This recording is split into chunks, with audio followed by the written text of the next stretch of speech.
देखिए, सरकार जो है शिक्षा के क्षेत्र में एक के बाद एक गलत फैसला लेती जा रही है। जो शिक्षक बनने के योग्य हैं, एचटेट हमारे करीबन 2-2.5 लाख से ज़्यादा युवा एचटेट पास कर चुके हैं। आज तक सरकार उनको नौकरी नहीं दे रही है। और सीटेट जो होता है, अब आप ज़्यादातर स्कूलों को तो आप सीबीएसई से एफिलिएट कर रहे हैं।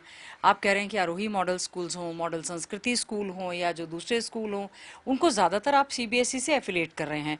और साथ ही साथ में आप सीटेट जो कि एक जो सीबीएसई द्वारा कंडक्ट करवाया गया एलिजिबिलिटी टेस्ट है, उसकी मान्यता को रद्द कर रहे हैं। मैं समझती हूँ बहुत ही बड़ा एक इनजस्टिस है। उससे पहले भी लाखों युवाओं ने खून से पत्र राष्ट्रपति के नाम और हमें भी और आदरणीय चौधरी भूपेंद्र सिंह हुड्डा जी को भी एचटेट, जो अपने आप को भावी शिक्षक कहते थे, उनका समय खत्म होता जा रहा है और सरकार ने जो है नियुक्तियां नहीं निकाली।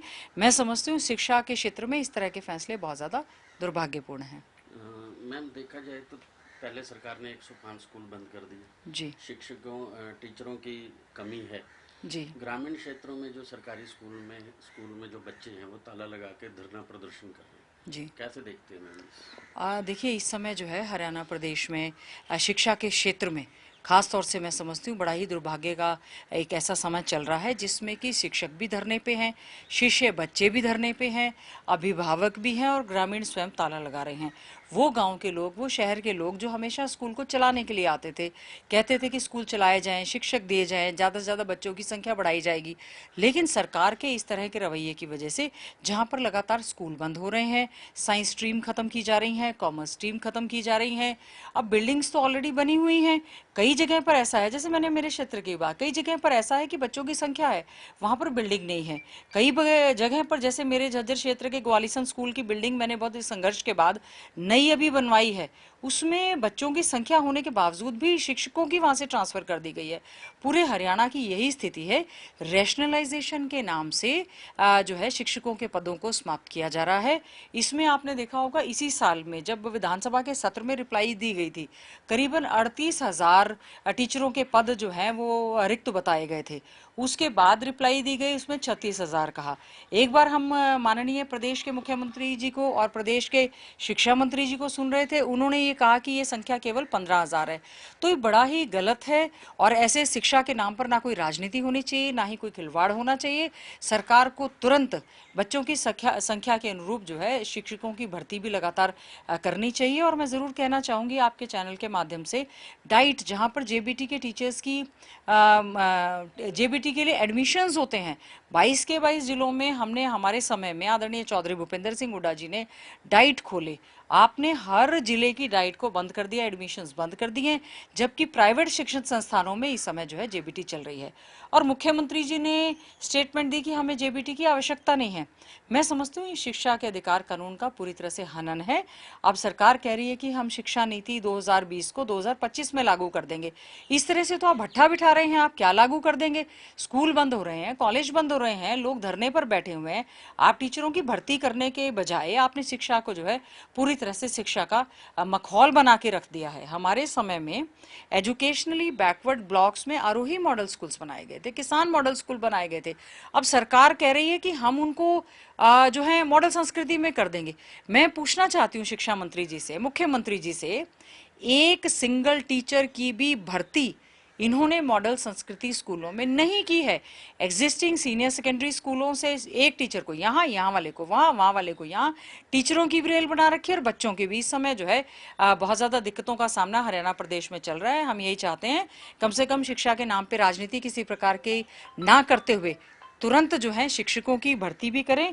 और ये जो बात कही जा रही है कि हम 4,000 प्लेवे स्कूल बनाएंगे, आप ये बताएं, क्या एक हमारी आंगनवाड़ी की वर्कर बहन जो बच्चों को केवल पौष्टिक खाना खिलाने के लिए, उसको खिलाने के लिए या उसका ध्यान रखने के लिए है, क्या वो इंग्लिश मीडियम में बच्चों को पढ़ा सकती है? तो मैं समझती हूँ कि बहुत ही एक चिंता का विषय है जो कि आज समय प्रदेश में चल रहा है। मैम, फसलों मंडियों में फसल आने के लिए तैयार है। जी।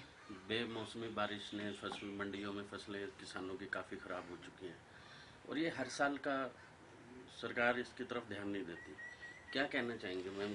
सरकार देखिए, फसलों का आना जो है चाहे वो रबी की फसल हो, चाहे खरीफ की फसल हो, सर्दी गर्मी, फसल तो रेगुलर फीचर है, एक आएगी ही, सरकार को उसकी पूरी तरह से तैयारी करनी चाहिए। अब जैसे कि इस समय जो है हमने देखा है मंडियों में, चाहे वो बाजरे की बात हो, चाहे धान की बात हो, वो आ चुकी है, लेकिन सरकार जो है सरकारी खरीद उसने शुरू नहीं की है। इसके अलावा चाहे वो बारदाने की व्यवस्था हो और दूसरी खरीद की व्यवस्था हो। अब सबसे बड़ी बात जो दिक्कत इस समय आ रही है, हमारे प्रदेश का आड़ती वो इस समय धरना प्रदर्शन कर रहा है। किसान और सरकार की खरीद एजेंसियों के बीच में आड़ती एक बहुत ही महत्वपूर्ण कड़ी का काम करते थे। शुरू में तो बीजेपी के नेता कहते थे कि वो एक एटीएम का काम करते हैं, कि किसानों को जब भी समय पर कोई पैसा चाहिए, लोन चाहिए या किसी प्रकार की मदद है, तो वो जो आड़ती हैं वो तो फैसिलिटेशन के लिए हैं। अब प्रदेश के पूरी जगह पर आड़ती जो है वो धरना प्रदर्शन कर रहे हैं। कभी किसान धरने पर बैठते हैं, कभी आड़ती धरने पर बैठती हैं। खरीद एजेंसियां सही समय पर खरीद नहीं कर रही हैं। किसान अन्नदाता जो है हमारा बुरी तरह से पिसता जा रहा है, फसलों के सही दाम उसको मिल नहीं रहे हैं। कई किसान ऐसे हैं जो कि रजिस्टर्ड करवाने के लिए पोर्टल पर जा रहे हैं, उनके किसानों का रजिस्ट्रेशन नहीं हो पा रहा है, और सरकार कह रही है कि जो रजिस्टर्ड किसान हैं केवल और केवल मात्र हम उनकी फसल खरीदेंगे। तो उन किसानों की क्या गलती है जो कि रजिस्टर्ड करवाना चाहते हैं और उनकी रजिस्ट्रेशन नहीं हो पा रही, और किसान जो है अपनी फसल को ना तो खेतों में छोड़ पा रहा है और ना ही मंडियों में। मैं समझती हूँ उनका कोई भी वाली वारस नहीं है, लावारिस तरीके से जो है फसलें, और एक जो बेसहारा आवारा पशु हैं, एक तो फसलों को खेत में खराब कर रहे हैं, दूसरा मंडियों में इस प्रकार से जो है फसलों को खराब किया जा रहा है। तो सरकार को तुरंत संज्ञान लेना चाहिए, और विशेष तौर से हमारा किसान, जो हमारी गौ माता है, जो हमारे गौवंश है, उसमें जो लंपी वायरस की बीमारी इस समय जो चल रही है, उसकी वजह से भी बहुत ज़्यादा दिक्कतें आ रही हैं। तो मैं समझती हूँ सरकार को प्रॉपर वैक्सीनेशन करनी चाहिए, और लंपी वायरस की वजह से जिन गायों की डेथ हो रही है उनको भी सरकार को पूरी तरह से बीमा करवा के उनको अच्छे से किसानों की जो है नुकसान की भरपाई करनी चाहिए। मैम, आखिरी सवाल, अभी आपकी विधायक दल की मीटिंग हुई थी 2-4 दिन पहले, जी, क्या फैसले लिए गए मैम उसके? देखिए, हमारी जो विधायक दल की मीटिंग हुई, आपको पता है कि इस समय चाहे विधानसभा में उठाए जाने वाले मुद्दे हों, चाहे इस समय हमारे कांग्रेस पार्टी के संगठन के गठन की प्रक्रिया जो है पूरी तरह से चल रही है, चाहे वो प्रदेश अध्यक्ष के चुनाव की बात थी या पीसीसी डेलीगेट्स के चुनाव की बात है, और एक शेड्यूल जो जारी हो चुका है राष्ट्रीय अध्यक्ष के चुनाव के लिए, उसमें नामांकन की बात हो। तो इस तरह के तमाम मुद्दे हैं जिन पर चर्चा की गई, और हमने हरियाणा प्रदेश कांग्रेस कमेटी की तरफ से और आदरणीय चौधरी भूपेंद्र सिंह हुड्डा जी, जो कि हमारे सीएलपी के लीडर हैं, उनके आदेशानुसार सभी विधायक संगठन की मीटिंग में मौजूद भी थे, और 2 प्रस्ताव पास किए गए कि जो प्रदेश का संगठन है उसके चाहे वाइस प्रेसिडेंट हैं, जनरल सेक्रेटरीज हैं, जो पीसीसी डेलीगेट्स हैं, सभी ने मिलकर जो है इसको हरी झंडी देने का काम किया। सभी ने दूसरा प्रस्ताव एक पास किया कि आदरणीय हमारे नेता राहुल गांधी जी भी, जो इस समय राष्ट्रीय चुनाव की प्रक्रिया चल रही है उसमें हमारे पीआरओज एपीआरओज भी सभी शामिल थे।